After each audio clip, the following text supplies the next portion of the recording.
Здрасте, это я, Этельтон. И сегодня, дорогие мои, я хочу вам рассказать про свой самый любимый сериал на свете. Но к нему, естественно, будет вести подводка, потому что все не должно быть так просто, иначе будет неинтересно. Занимаю место. Вот отсюда буду вам вещать. Понеслась. 3 сентября 1973 года в 18 часов 32 секунды муха из семейства мясных, производящая 14 670 взмахов крыльев в минуту, села на улице Сент-Винсент на Монмартре. Этими словами начинается Амели, великая и ужасная, опус 2001 года. Ну, там еще есть точки, но чтобы их косплеить, нужно быть аутистом. Не в обиду аутистам, ведь именно необычное восприятие мира, переданное автором сценария и одновременно режиссером Жаном Пьером Жюне, сделало Амели нарицательным именем неромантического персонажа, то есть девушки, которая не такая, как все. Ну, сейчас-то мы понимаем, что Амели была аутистка, газлайтерша, абьюзерша и Manic Pixie Dream Girl и, конечно же, пикми, и что ее срочно нужно отменить. Но, когда дедушка показал мне в детстве этот фильм, а точнее, заснул, за его просмотром я увидела все, что, по идее, детям смотреть нельзя, то Амели стала частью меня самой. Да. Ну, ни одна пала жертва очарования Одри Тату. Целые поколения режиссеров были впечатлены нестандартным видением французского кино тех лет, ну, предшествующего тоже, вроде «Города потерянных детей», Секси Роном Перлманом. Один из моих первых крашей. И среди этих режиссеров был даже Уэс Андерсон. Да-да-да, всеми любимый создатель Гранд Будапешта. На мой взгляд, его лучшей работы. Впечатления от этой картины были столь сильны, от Амели в смысле, что впечатлился не только он, впечатлился еще целый ряд всяких знаменитых режиссеров. И эти режиссеры создали нынешнюю культуру, но, так сказать, Afterfall или даже Fallout. Результат проявился где-то в 2010-х годах. Впечатлены были особенно создатели моего самого любимого на свете сериала Pushing Daisies. Именно так, мертвые до востребования на русском. Название на языке оригинала это часть выражения be pushing up daisies, то есть выталкивать ромашки из-под земли. Да, не надо было мне спрашивать у деда, откуда берутся цветочки. Под влияние также попали такие сериалы, как «Чудопад», «Отчаянные домохозяйки», ну и всякий ряд комедий и романтических произведений про Manic Pixie Dream Girl или маниакальную девушку-мечту, печально известный архетип, ныне почти забытый. Еще можно назвать Лемони Сникет 33 несчастья. Жертв амелизма можно выявить по следующим симптомам. Во-первых, это манерная режиссура с изощренными приемами, частым использованием симметрии в кадре. Во-вторых, это магический реализм, когда зрители принимают за данность законы кинореальности в рамках произведения. То есть вот, а у нас в фильме так можно. Все вроде как реалистично. И вы даже не понимаете, когда начинается сказка, когда заканчивается реализм. Ну, в той или иной степени. В-третьих, неромантический главный герой или героиня с причудами. Сейчас таких принято называть недокусями и пикми, но в те наивные годы они лишь набирали популярность, постепенно эволюционируя в quirky girl, неуклюжую девочку с причудами. Да-да-да-да-да. Она знакома нам с вами по персонажам Зои Дешанель. Например, Кэти Перри. Это актриса, которую Зои играет в перерывах между крупными проектами. А также девушками из «Не верь, сучки» из квартиры 23 или «Две девицы на мели». Естественно, я имею в виду оригинал, а не ремейки. Ну и, конечно же, возникает вопрос, чем Quirky Girl отличается от Manic Pixie Dream Girl, от маниакальной девушки мечты? Разница в том, что девушка-мечта, как правило, совсем нереалистична. Она существует скорее для мужского персонажа или для зрителей. В то время как Quirky Girl — это просто эксцентричная нетокуся, от которой исчезнуть захотите вы сами. То есть маниакальная девушка-мечта в какой-то момент должна исчезнуть, а от Quirky Girl все разбегаются. По себе знаю. Ну и в-четвертых, стилистика произведений жертв амелизма — это лютый постмодернизм с эклектикой, смешением стилей, ну и всевозможными отсылками и всякими эстетиками разными внутри одного произведения. Как правило, в духе ретро. Вот так. Наконец, последняя черта — это общая сказочность, которая выражается, чем угодно, но самая главная черта — это нарратор, то есть диктор-повествователь, и слом четвертой стены, пиаистки. В принципе, слом четвертой стены не обязателен, но когда с вами говорит наратор, то есть диктор, это ведь уже слон четвертой стены, поэтому да, от этого деться.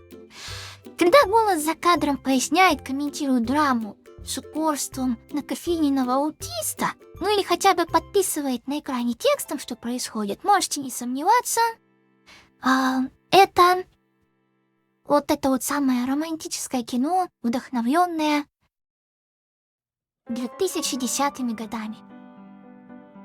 В общем, все это и многое другое есть в «Мертвых до востребования», циничной, эскапистской сказке для взрослых, которая, на удивление, хорошо сохранилась и даже обошла ловушки новой этики. Смотреть одно удовольствие. Знакомьтесь, это персонажи моего любимого сериала «Сказочный краш номер 1». Узнаете? Амплуа, герой-любовник, повелитель эльфов и девичьих сердец, Трандуил, космический императорович, пирожник. Вот он, везусики. В этого героя есть все для романтики. Детские психологические травмы, задаточное прошлое с трагедией, неловкость и уязвимость превеличественной эльфийской грации. О, да. А если вам он как прекрасный принц не подходит? Он по работе делает вкусные пироги, можно хотеть вместо него эти пироги. Сказочный краш номер 2. Та-да! Эмерсон Код, брутальный частный детектив Цундере с трагедией. Мы о ней не знаем. Такая себе трагедия, кстати, спойлер. Он как ежик отталкивает всех, чтобы защитить свое застенчивое, ранимое сердечко. Он же тот черный зэк из моих фанфиков про тюремную душевую. Архетип добрый великан, амплуа резонер. Не стоит слишком серьезно относиться к амплуа, потому что в постмодернистских произведениях они деконструированы, и персонажи перенимают нужные свойства в зависимости от нужд сюжета. Так что как бы... О, а вот и наша волшебная Алфаба из бродвейского мюзикла «Вики» «Злая». Неповторимая Кристин Ченовец, поющая, забавная, сексуальная. И вам стоит посмотреть Кунигунду и запереть кондит в ее исполнении. Я считаю, что это лучшая версия. А впрочем, у меня эльфийский вкус, но ссылку оставлю в описании. Амплуа у нее клоунесса. Наконец, наша звездочка. Лучшая девочка в вайфу года 2007. Второе пришествие Амели. Одинокая туристка Шарлотта. Она же детская возлюбленная пирожника по кличке Чак-Чак. Видимо, склонность к сладкому у него была уже тогда. Амплуа Амели. Как хотите, так и понимаете. На инженю не похоже. Ну и плюс все персонажи в этом сериале. Да, вот, про Шарлотту Чан, эта актриса потом еще снялась в «Ты встретишь высокого темного незнакомца» и в этом фильме про специальные таблетки, от которых становишься суперумным, и потом их подсаживаешься, и без них становишься суперглупым. Не помню, как называется. Но карьера у меня не сдалась после этого, к сожалению. Так вот, все персонажи обладают вторичным качеством, они еще все немножко трикстеры. Они такие путишки-шалунишки, создают проблемы на пустом месте, наводят суету своими темками. В общем, эти 4 персонажа, они образуют главную динамику, периодически устраивая... Ой, не та картинка. Где моя картинка? Где мой любимый персонаж? Вот он.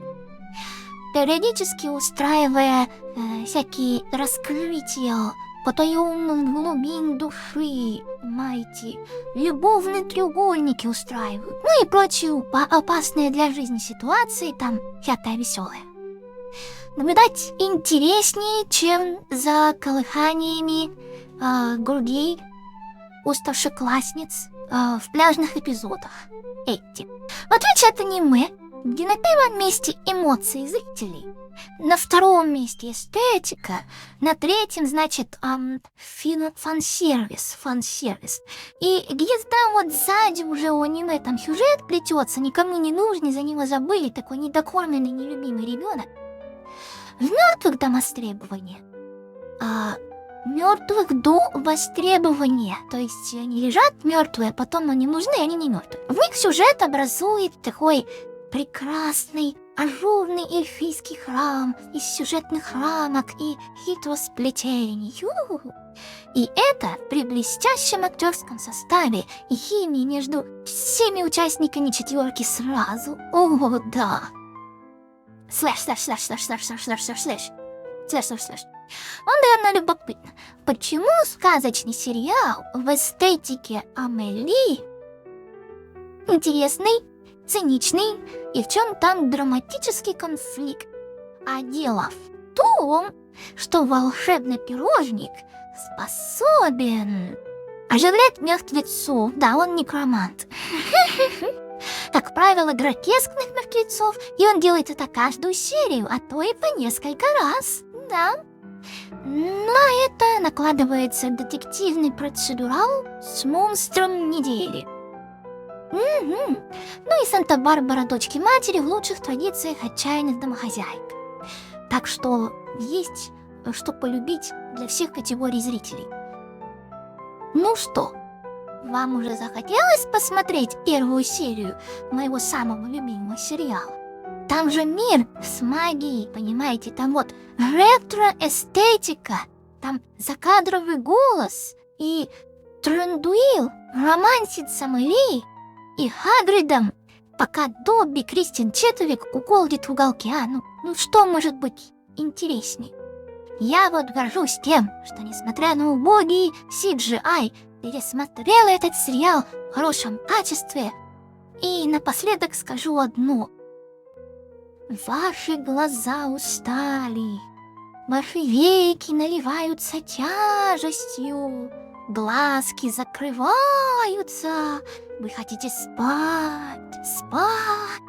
Когда я закончу ролик, вы сильно захотите посмотреть первый сезон «Мертвых до востребования» в хорошем качестве. А еще подписаться на прекрасную Этель и заниматься с ней английским языком лично и слать донаты. Абракадабра!